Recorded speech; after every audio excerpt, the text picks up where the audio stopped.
کہ لیظہرہ علی الدین کلہ، تاکہ اس دین کو تمام دینوں پر غالب کر دے، اس کو غالب کرے، ہر دین پر یہ دین چھا جائے۔ وَلَوْ كَرِهَ الْمُشْرِكُونَ، اگرچہ مشرکوں کو یہ بات بری ہی لگے، ناپسند آئے، کسی کو نہیں آتی، لِيُظْهِرَهُ عَلَى الدِّينِ كُلِّهِ، یہ دین غالب ہونے کے لیے آیا۔ غالب، تو نماز بھی پڑھ، عبادت بھی کر، لیکن یہ بھی خیال رکھ کہ دنیا میں نماز والے نبی کا نظام بھی قائم کرنا ہے۔ تیرے پاس نری مسجد نہیں ہونی چاہیے، حکومت بھی ہونی چاہیے۔ مسلمان کے ہاتھ میں نری تسبیح نہیں ہوگی، یہ انان حکومت بھی چلائے گا۔ اس کے اندر خودداری ہوگی۔ حضرت عمر تہجد بھی پڑھتے تھے اور سویرے حکومت بھی کرتے تھے۔ حضرت صدیق اکبر ساری رات مدینے والے کی یاد میں رویا بھی کرتے تھے، اور صبح اٹھ کر تلوار لے کر نبی پاک علیہ السلام کی ختم نبوت کے منکروں کے خلاف جہاد بھی کیا کرتے تھے۔ جب تک اپنے مزاج میں وہ شوق نہیں پیدا ہوتا کہ دین کو غالب کرنا ہے، جد و جہد کرنی ہے، کوشش کرنی ہے، بڑا سوکھا ہے ہمارے لیے بھی۔ آرام سے نماز پڑھیں، نفل پڑھیں، عبادت کریں، اور ویسے بھی اسے لوگ زیادہ بڑا پیر سمجھتے ہیں جس کی تسبیح زیادہ لمبی ہو۔ وہ زیادہ بڑا پیر ہوتا ہے جس کی پگڑی ذرا زیادہ بڑی ہو، جبہ تگڑا پہنے، اجرے کے اندر رہے، باہر نہ نکلے، اور اندر جائیں 2 منٹ کے لیے حضرت کی زیارت کریں، باہر آ جائیں، بس چھٹی۔ وہ زیادہ پیری مریدی ہو جاتی ہے، پیر تو بولتا ہی نہیں۔ وہی ہے تیرے زمانے کا امام برحق، اقبال کہنے لگے وہی ہے تیرے زمانے کا امام برحق، جو تجھے حاضر و موجود سے بیزار کرے اور موت کی شکل میں دکھلا کے تجھے جلوہ یار، زندگی تیرے لیے اور بھی دشوار کرے، تو جو تیرا جینا مشکل کر دے نا، وہ تیرے زمانے کا امام برحق ہے، تیرے لیے زندگی دشوار کر۔ یہ کیا بات ہوئی کہ ٹھیک ہے جناب آپ موج کریں جو دین غالب ہونے کے لیے آیا، دین کے مزاج میں غلبہ ہے، دین کی طبیعت میں غلبہ ہے، دیندار چھا کے وقت گزارا کرتے ہیں۔ اللہ تعالیٰ نے اس دین کے اندر وہ قرار دیا ہے، وہ وسعت دی ہے، وہ درد دیا ہے، وہ ذوق دیا ہے۔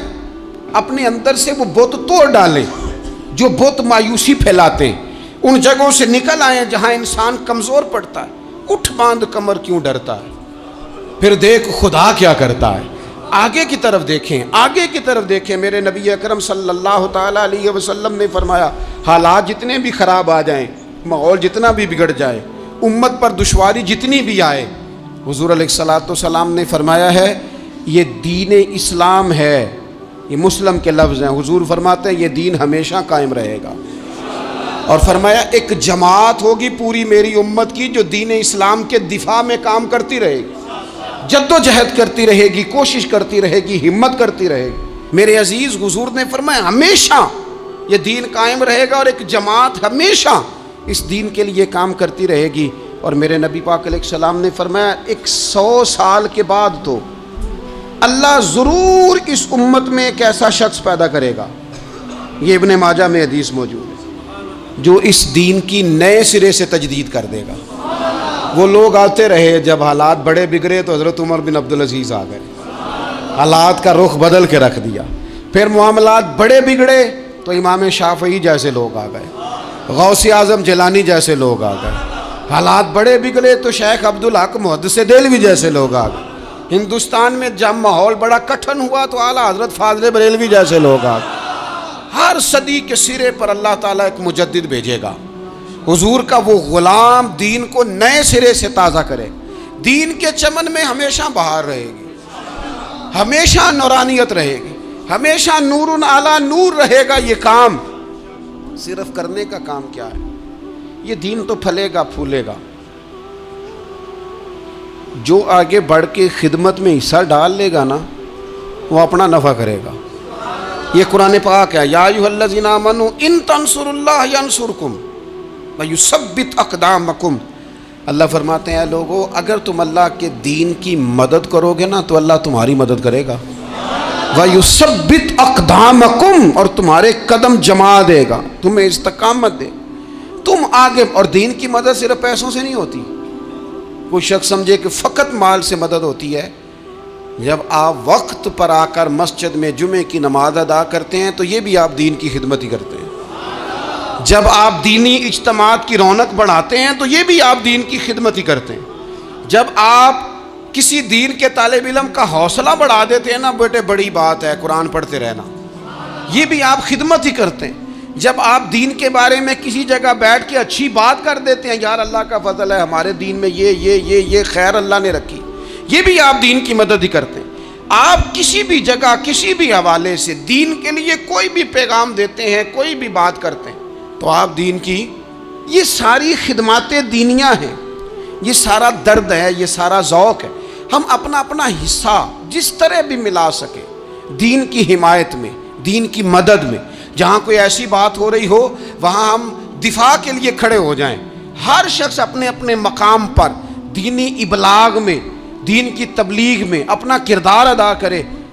ایک جملہ کوئی بول دے نا رسول پاک کے دین کی مدد میں، ایک جملہ، یعنی کسی کو صرف اتنا کہہ دینا کہ یار تو اپنے بیٹے کو، تیرے 5 بیٹے ہیں، ایک کو قرآن مجید کا عالم ہی بنا دے.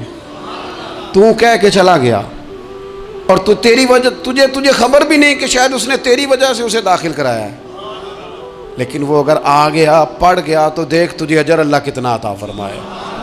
آدھا جملہ بول کے دین کے معاملے میں معاون بنے، کوئی خیر کا لفظ بول کے معاون بنے. ہم نہ ہمت نہیں کرتے، ہم کہتے ہیں وہ فلانا کرے گا، بڑا آدمی کرے گا، مولانا کریں گے، پیر صاحب کریں گے. اپنا اپنا حصہ، اپنی اپنی خیر.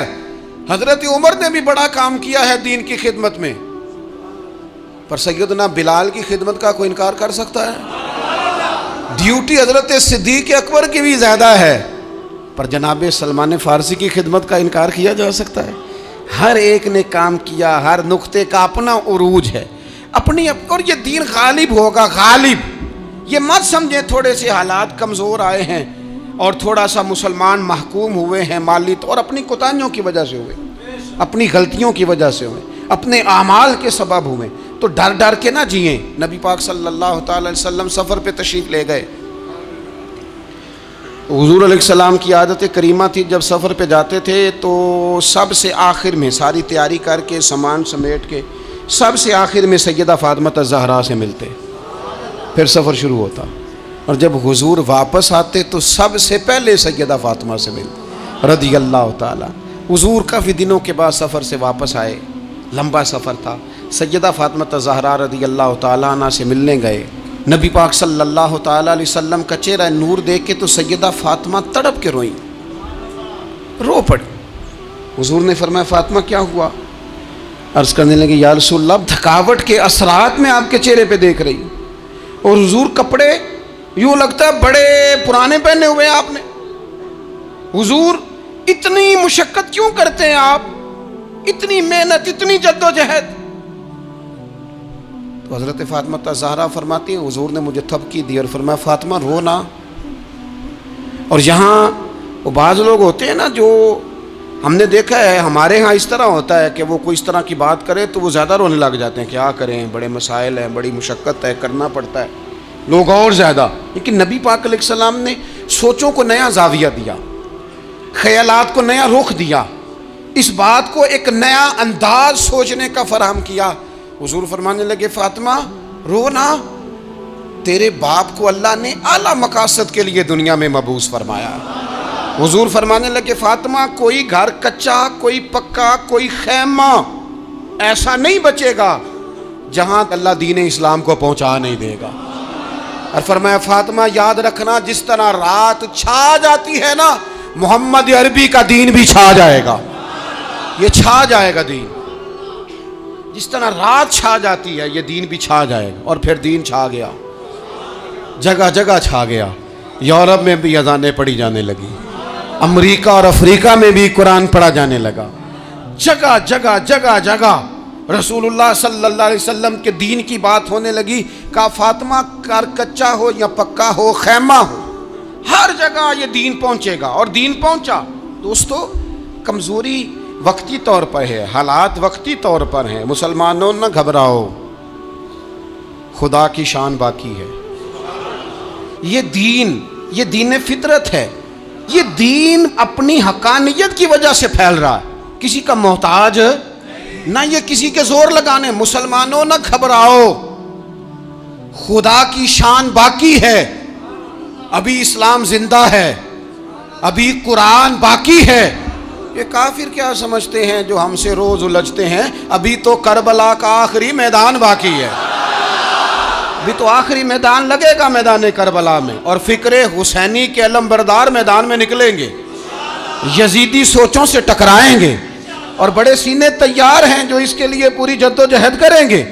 ابھی تو کربلا کا آخری میدان باقی ہے۔ اپنی زندگی کے اندر قوت ارادی پیدا کریں، کچھ کر لینے کی ٹھان اپنے مزاج میں پیدا کریں۔ کمزوری آ جاتی۔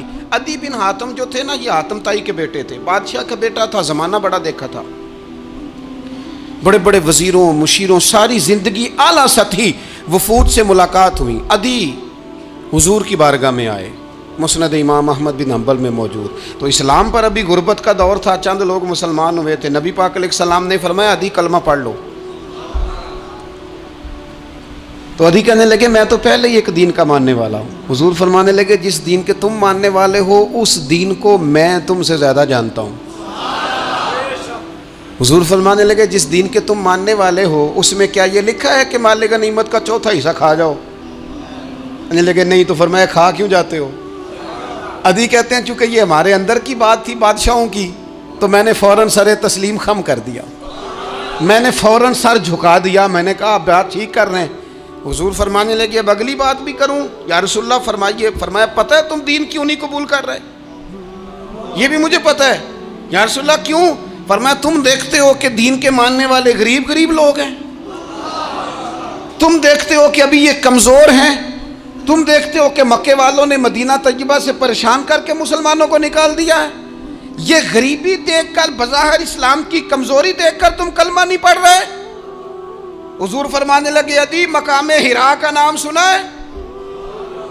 بڑی دور تھا علاقہ، وہ مقام ہرا کا نام سنا ہے؟ عدی کہنے لگے حضور سنا ہے پر وہ جگہ دیکھی نہیں۔ محبوب فرمانے لگے سن، میں وہ وقت لے کے آؤں گا، میرا دین اس طرح نافذ ہوگا کہ ایک عورت مقام ہرا سے اونٹنی پہ اکیلی بیٹھے گی اور اکیلی آئے گی اور آ کے بیت اللہ کا طواف کرے گی، سوائے اسے اللہ کے کسی کا خوف نہیں ہوگا، رب کے علاوہ کسی سے نہیں ڈرے گی۔ یہ دور آئے گا، تو دیکھ رہا ہے کہ صرف مکے پہ حکومت نہیں دنیا پہ مسلمان چھا جائیں گے۔ اور حضور فرمانے لگے کسرا کا نام سنا ہے؟ کہا حضور وہ تو بظاہر اس وقت بڑا تگڑا بادشاہ ہے۔ فرمایا اس کے علاقے بھی فتح ہوں گے، وہ خزانے مسلمانوں کے پاس آئیں گے۔ اور فرمایا تو تیسری بات نبی پاک نے بیان کی، فرمایا تو یہ دیکھ رہا ہے کہ مسلمانوں میں غربت ہے؟ فرمایا عدی ایک وقت آئے گا لوگ دینے کے لیے نکلیں گے پر انہیں لینے والا کوئی نہیں ملے گا۔ ایک وقت آئے گا لوگ دینے نکلیں گے لینے کوئی نہیں آئے گا۔ عدی کہتے ہیں کہ میں رسول کریم کا کلمہ پڑھ کے مسلمان ہو گیا، اور پھر زیادہ دور نہیں گزرا، عدی رویا کرتے تھے، حاتم تائی کے بیٹے عدی رویا کرتے تھے اور رو کے بتایا کرتے تھے لوگوں وہ جو حضور نے فرمایا تھا نا بی بی ہرا سے چلے گی اور طواف کرے گی، وہ بی بی میں نے اپنی آنکھوں سے آتی دیکھی، میں نے اس تنہا عورت کو حضور سید عالم کی پیشن گوئی کے مطابق بیت اللہ کا طواف کرتے دیکھا، اسے سوائے اللہ کے کسی کا ڈر نہیں تھا۔ اور عدی کہنے لگے وہ جو حضور نے فرمایا تھا نا کہ کسرا کے خزانے فتح ہوں گے، فرمایا وہ جب فتح ہو رہی تھی تو میں خود اس جنگ میں شریک تھا، مجھے اللہ نے موقع دیا، میں مجاہدوں میں شامل تھا۔ اور فرمانے لگے تیسری پیشن گوئی رہ گئی ہے، مجھے امید ہے وہ بھی پوری ہوگی۔ حضرت عمر بن عبدالعزیز کے زمانے میں آ کے وہ دور بھی آیا کہ لوگ زکوٰۃ دینے نکلتے تھے، لینے والا کوئی نہیں ملتا تھا، لوگ کسی کو غریب سمجھ کے صدقہ دینے لگتے تھے، وہ کہتا تھا بھائی لے جا میں تو رات خود دے کے آیا ہوں، لوگ دینے نکلتے تھے لینے والا کوئی نہیں۔ اسلام کی فطرت میں قدرت نے لچک دی ہے، اتنا ہی یہ ابھرے گا جتنا کہ دبا دو گے۔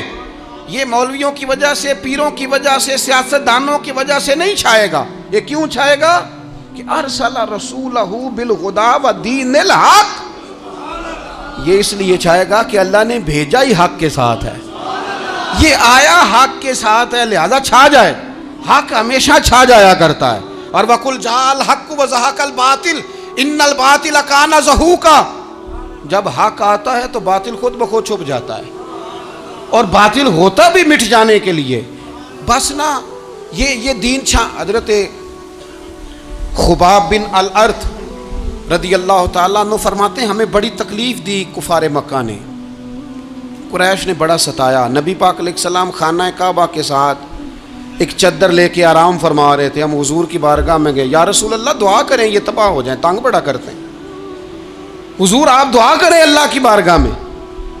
تو حضور اٹھ کے بیٹھ گئے، فرمایا جلدی نہ کرو، تم سے پہلے ایسے لوگ گزرے ہیں جن کو گڑوں کے اوپر رکھ کے نا تو آروں سے کاٹ دیا جاتا تھا، وہ 2 ٹکڑے ہو جاتے تھے۔ فرمایا جلدی نہ کرو، تم سے پہلے ایسے لوگ گزرے ہیں کہ لوہے کی کنگھیوں سے ان کا گوشت نوچ دیا جاتا تھا، ہڈیاں تک زخمی ہو جاتی تھی، سی نہیں کرتے، زخم پہ زخم کھا کے جی، خون جگر کے گھونٹ پی، آہ نہ کر لبوں کو سی، یہ عشق ہے کو دل لگی نہیں۔